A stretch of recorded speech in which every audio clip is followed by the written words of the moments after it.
go ahead and say your names and why you guys decided to fire a cannon together. I'm Jordan Schuetzle. I'm Maurer.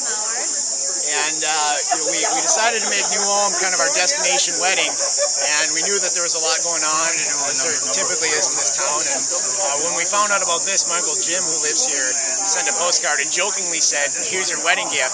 And we both looked at each other and go, "That would be super awesome." So we said, "You know what, we'll take you up on that." And you donated the money, so we were able to fire, and we just did our reveal. I saw her for the first time up here. So we're kicking off our wedding day. And then you guys are getting married tomorrow, is that correct? Where are you getting married at? Getting married today? Where are you getting married at? St. Paul's. And then a reception at Turner Hall tonight. Look on the camera. Wonderful.